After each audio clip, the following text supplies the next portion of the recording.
That's very different from what I remember. And anyways, girls have lower tolerance than men. That doesn't help. Fine, I'll get you a glass of water. Just be careful not to trip over Hanako. I rubbed the sleep out of my eyes, and at least some of it, so I walked to the counter. Tending to someone with a hangover isn't the way I would like to spend a morning. It only takes a few seconds for the glass to fill, the clear water reflecting the silver of light that makes it through the thin curtains.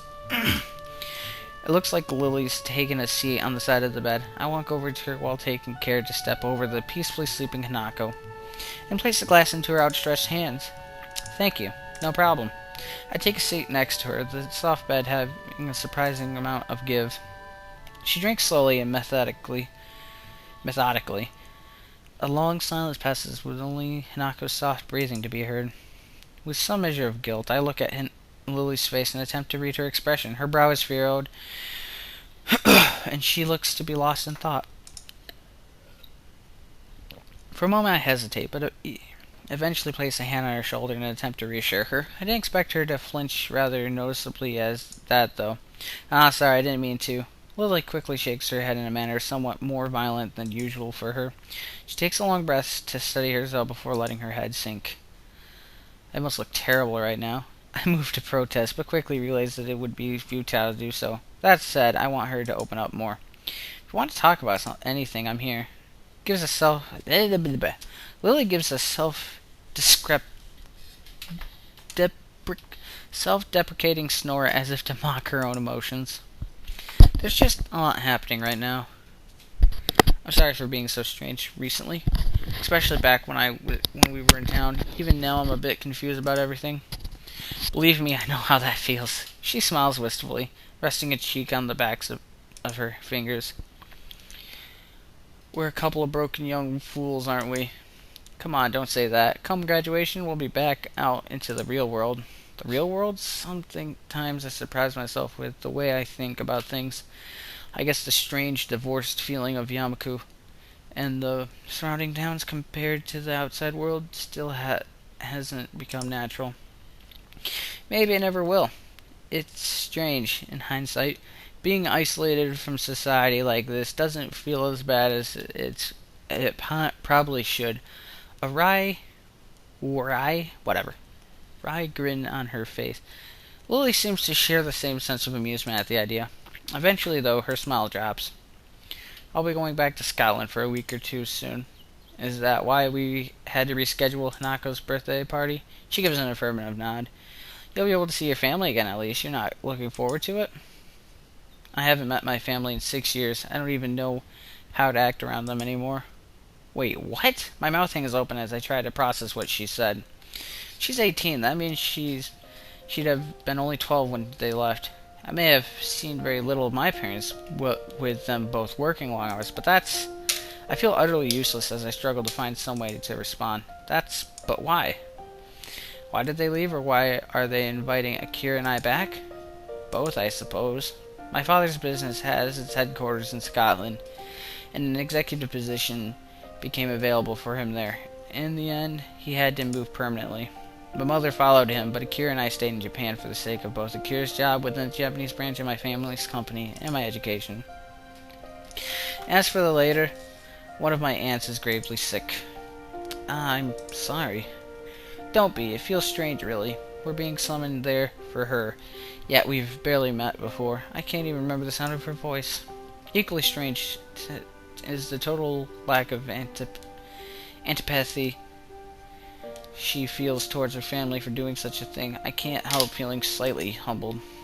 That said, her wistful exterior has just been hiding her emotions. Seeing her like this is depressing. Knowing what to do, I lift myself off to bed. Lily notices the bed's movement, her head perking up and her hand reaching sideways to feel where I was. Hisao? I walk over to my bag, still leaning against the wall, unbuckled the front flap, and retrieving the opaque bag from within. I take the small plain box in my hands. Hold your hand out, Lily. She looks surprised for a moment, but eventually I don't know what that is. You have fun. I'm amused by her look of curiosity when I pull the music box into her open palms. Her typically delicate way of handling it makes It seemed like as if it were fragile enough to break if breathed on. She wordlessly brings in the top of her face, her slender fingers feeling out its contours and patterning. Eventually, her fingers find the receding line behind the lid and the body of the box, and her thumb effortlessly pops open the lid. I have a seat on the bed next to her, watching her face silently and intently. She sits completely motionless as she listens to the diminutive, tinny melody, her mouth just slightly open. It takes a long while before she closes the lid with a small snap, bringing the curtain down on the miniature performance playing in her hands. The smile on her face, gentle and wistful, shows that I made the right decision. Think of it as a going away present for your trip to Scotland. I will. A restless shuffling can be heard from the floor in front of us, the sound having woken Hanako. She climbs out of the blankets I put over her, looking befuddled and wiping the sleep from her eyes. I see you're finally up. What? Hanako looks around the room with her eyes only half open, her mind far from being as awake as her body. Her dazed state makes me and Lily chuckle. As Lily gets off the bed and tends to Hanako, I take one last look around the room. I guess I'd better get going then. There'll be questions if I am seen leaving the girls' dormitories in the morning. Goodbye, Hisao. Oh, goodbye. I stand and walk to the door, picking up my somewhat lighter bag along the way. After I leave the room and enter the hallway, though, I hear Lily's footsteps behind me. What's wrong? Without a word, she strides up to me. I freeze as I feel her hand slide up onto my cheek, seemingly every nerve taking in the feelings of her fingers palm up upon it. She's going for the kiss. Immediately after, her face slowly moves next to mine, a light, momentary touch of our lips brushing against my cheek. Oh, just a kiss on the cheek. For a moment, everything seems to stand still. I absent-mindedly bring my finger... Was it cheek? Against my other cheek. Yeah, okay. Bring my fingers to my cheek as if to try and recapture that fleeting feeling. Lily. That's my thank you, Hisao. Thank you for your present. Have a nice day in school. And with that, she disappears behind her door, gently closes it, and the muffled voices of she and Hanako audible through it, much as they were last night. Ellipsis. I think I'd be hard-pressed not to have a nice day after that. I walk away with a certain spring to my step. I think there were some people around that glanced at me emerging from the girls' dormitory building. Dormitory? Goddamn. But I find it difficult to care. Do-do-do. Do-do-do. Katawa Shoujo. I love this game. Oh, and he's gonna go to class and Misha's gonna... Yeah, okay. Anyways, we are gonna save, because, I mean, I don't know if I'm gonna have much more time, so it's 2:42. It is now...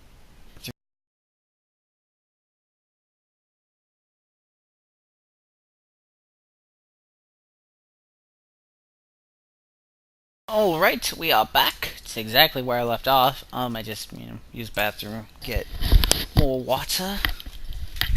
And after this, I don't know, maybe dinner. I've kind of been eating all day, more snacking, so, I mean, probably, yeah. Yeah. Okay. Hichan, go away.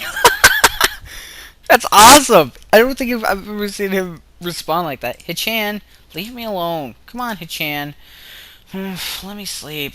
After 2 nights of not being able to sleep at all, the last thing I want is to be woken when I finally manage to. Maybe the last period of class with a textbook as my pillow, but I'll take whatever sleep I can get it by this point.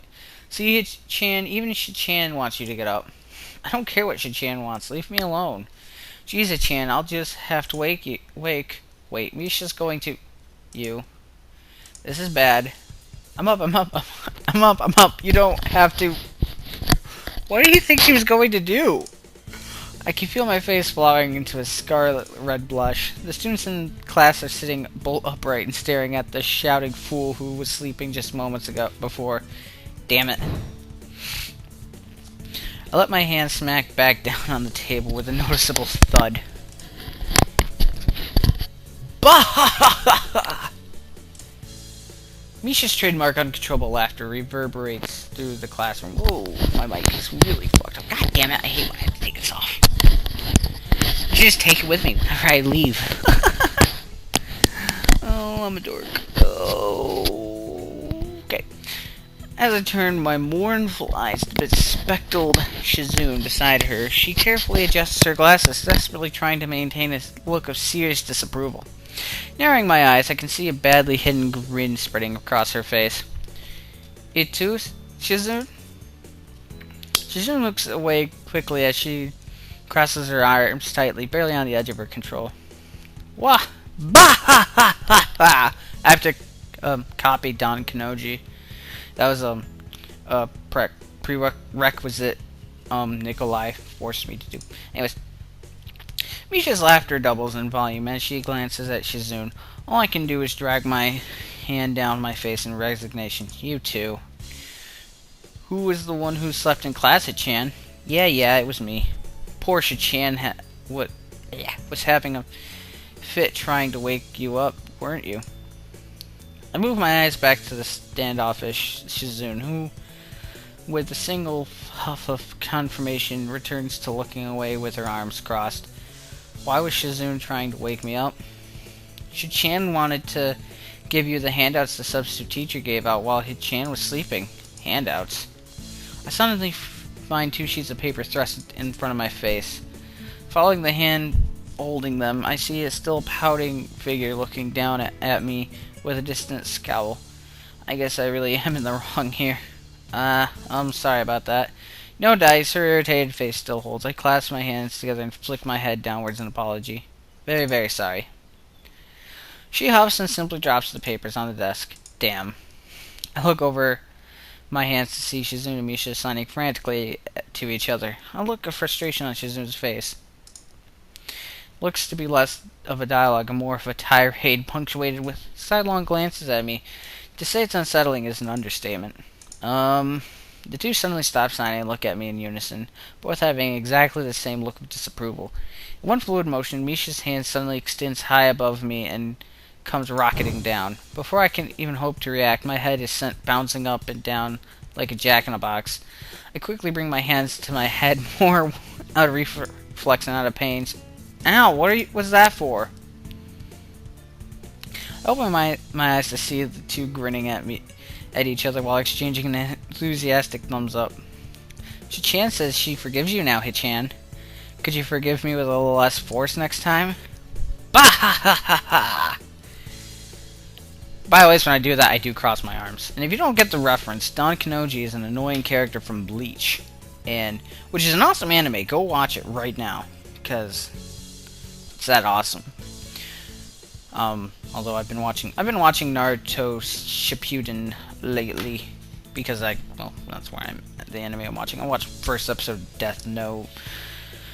Otherwise, I finished all the other ones I've watched. Yeah, I look at the 2 with blank face. Misha and Shizune 1, Hisao 0. Oh, Chan also says that you should check your student mail more often. Oh, I don't remember her name. Awanako. She produces a bright yellow envelope, hands it over with an exuberant grin. Strange. Who could have written me a letter? Now is not the time, and most definitely not the place to find out, though. Giving up on the nap so cruelly stolen from me, I rub my forehead and slowly get up, putting the sheets and envelope in my bag before swinging it over my shoulder. I take a step back and move to depart with a small bow, while Misha clutches her sides laughing, and Shizune nods back in a curt farewell. I join the flow students exiting the